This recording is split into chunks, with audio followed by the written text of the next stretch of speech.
పత్తిపాడు నియోజకవర్గం శైకవరం మండలం వీర వెంకట సత్యనారాయణ స్వామి వేసినటువంటి అందరం గ్రామంలో మన ముఖ్యమంత్రి తెలుగుదేశం పార్టీ జాతీయ అధ్యక్షుడు శ్రీ నారా చంద్రబాబు నాయుడు గారి యొక్క ఆదేశాలను అనుసరించి సుపరిపాలన తొలగడు కార్యక్రమాన్ని ఇప్పుడే మనం ఈ గ్రామంలో ప్రారంభించుకొని మనందరం సమావేశమయ్యాం. ఈ సమావేశానికి అధ్యక్షురాలు మీ అందరి అభిమాన నాయకురాలు శ్రీమతి ఉరుపుల సత్యప్రభ రాజా గారికి, కాకినాడ జిల్లా తెలుగుదేశం పార్టీ అధ్యక్షుడు సోదరుడు నవీన్ గారు, మీ నియోజకవర్గానికి తెలుగుదేశం పార్టీ తరఫున పరిరక్షకుగా పనిచేస్తున్నటువంటి సీనియర్ నాయకుడు శ్రీ రమణ బాబు గారు, వేదికపై ఉన్నటువంటి పత్తిపాడు నియోజకవర్గం తెలుగుదేశం పార్టీ కుటుంబ సభ్యులుగా అందరికీ పేరు పేరున శిరస్సు వంచి హృదయపూర్వకమైనటువంటి నమస్కారాలు, అభినందనలు తెలియజేస్తున్నాను. తెలుగుదేశం పార్టీ నా పార్టీ తప్ప ఇంకొక రాజకీయ పార్టీ ఉండకూడదని అనునిత్యం పనిచేసి ఈ రాష్ట్రాన్ని తగలబెట్టిన విషయం మనందరం కూడా గుర్తు చేసుకోవాలి.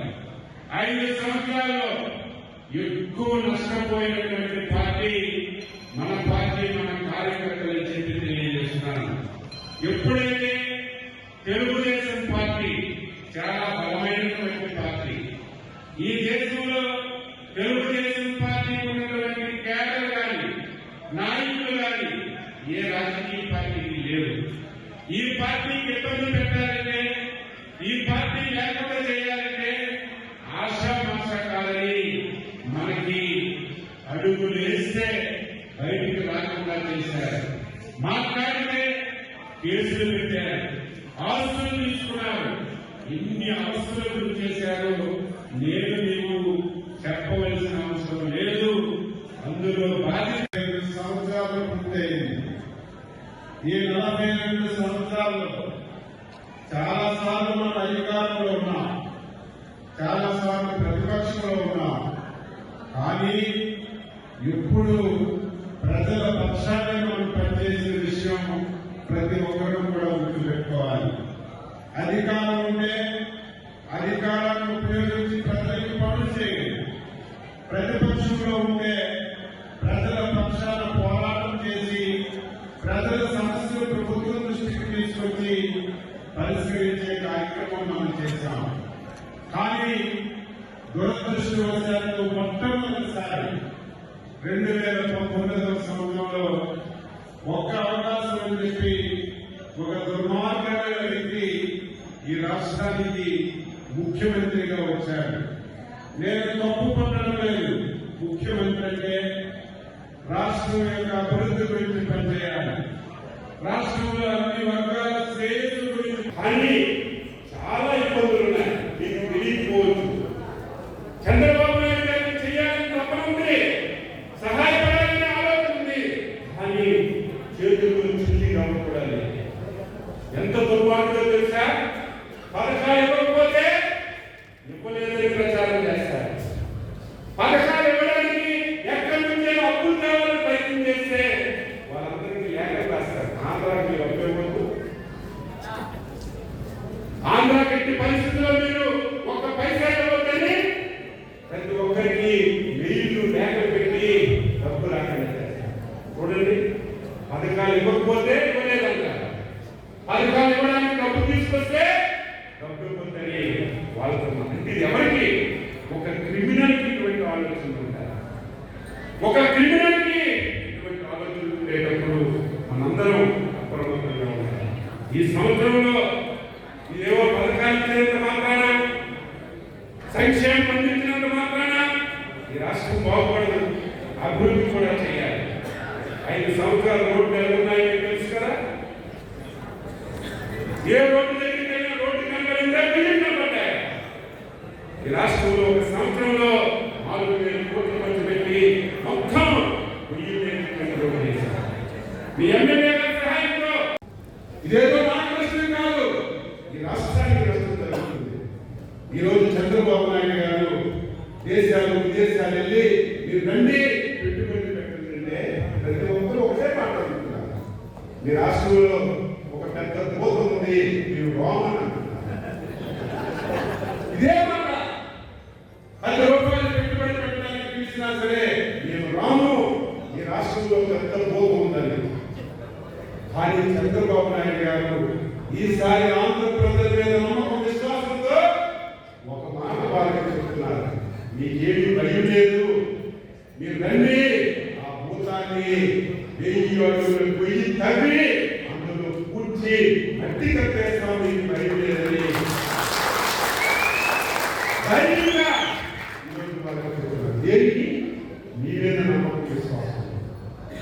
ఆంధ్రప్రదేశ్ కూడా ఆలోచన చేయాలి, ఆంధ్రప్రదేశ్ కూడా విఘ్నంతో ఆలోచన చేయాలి. వైకుంఠపాలి ఆ కాడితే మన జీవితాలను నాశనం అయిపోతాయి.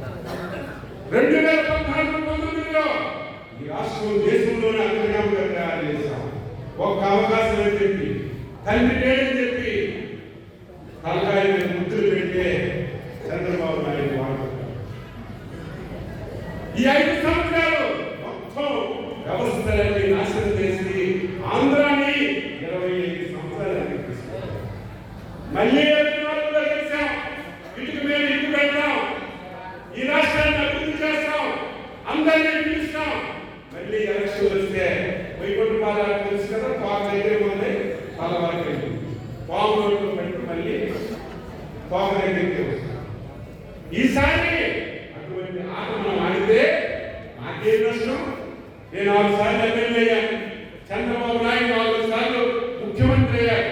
నష్టపోయేది ఆంధ్రప్రదేశ్, మన భవిష్యత్తు, మన పిల్లల భవిష్యత్తు నష్టపోతుందని మీరందరూ కూడా గుర్తు చేసుకోవాలని చెప్పి తెలియజేస్తాను. ఒక వ్యక్తి విగ్రహం ఓపెనింగ్ చేయాలి, తప్పు పట్టడం లేదు. ఆ వ్యక్తి స్వాతంత్ర సమయోధులైనా, ఆ వ్యక్తి ఒక ప్రముఖ రాజకీయ నాయకుడైనా పర్వాలేదు. ఆ వ్యక్తి ఎవరు? జగన్మోహన్ రెడ్డి 2024లో పంపల విద్యార్థితో గెలుస్తారని ₹1 పంది పెట్టారు. 2024లో జగన్మోహన్ రెడ్డి ఓడిపోయారు. అప్పుల వాళ్ళందరూ వెళ్ళి నా డబ్బులు ఇవ్వండి అని అడిగితే అప్పులు తీర్చలేక ఆత్మహత్య చేసుకుని చచ్చిపోయారు.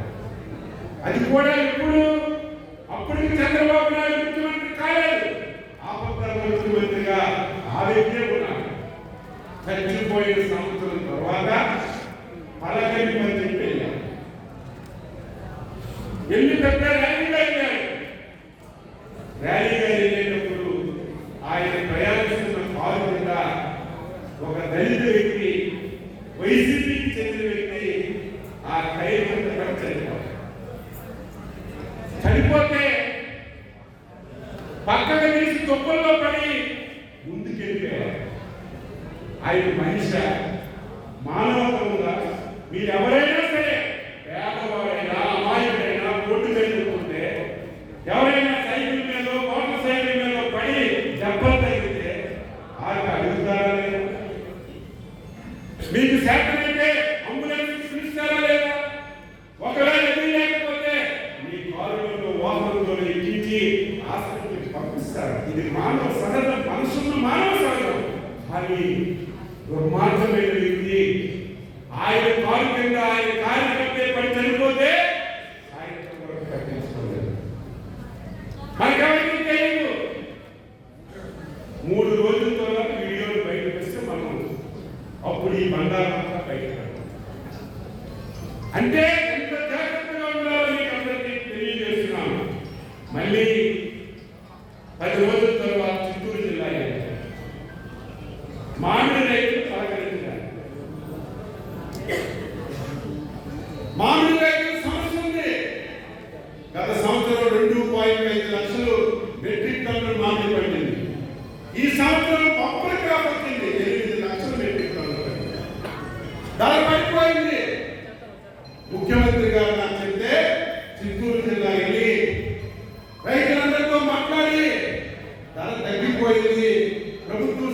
చేయండి, ఒక 2 రూపాయలు ఇవ్వండి అంటే మీరు అడిగిన 2 కాకుండా 4 రూపాయలు ఇస్తామని చెప్పి మామిడంతా కన్నా 90% పడేసాం. తర్వాత బాగా వెళ్ళిపోయాం. ఎప్పుడైతే పల్నాడు ఇష్యూ జరిగిందో మేము చాలా జాగ్రత్త పడ్డాం. డ్యాగ పనుల్లో మొత్తం డ్రోన్లన్నీ పెట్టాం, పోలీసులకి బాడీ కెమెరాలు పెట్టాం. ఇలాంటి డ్రామాలు ఆడుతారు ఈయన అలవాటు అని చెప్పి అక్కడ కూడా డ్రామా చిన్నగా వెళ్ళిపోతున్నారు. కార్యకర్తలు బండాకి కొద్దిగా మీ వెనక్కరండి, మేము ఒక ప్లాన్ వేసాం, పక్క రోడ్డు రమ్మని చెప్పి కార్యకర్తలు చేశారు. పక్క రోడ్డు వెంటనే వైసీపీ కార్యదర్శి తోట నుంచి 4 ట్రాక్టర్లు తెచ్చి రోడ్డు మీద పడేశారు. దాని మీద నుంచి జగన్మోహన్ రెడ్డి వాళ్ళు తీసుకెళ్లి అక్కడ పెద్ద డ్రామా క్రియేట్ చేశారు. తెలుగుదేశం ప్రభుత్వం మామిడికాయలు కొనడం లేదు, రైతులందరూ ఆందోళన చెందుతున్నారు, మామిడికాయలంతా రోడ్డు మీద పడేస్తున్నారని ప్రసంగం చేశారు.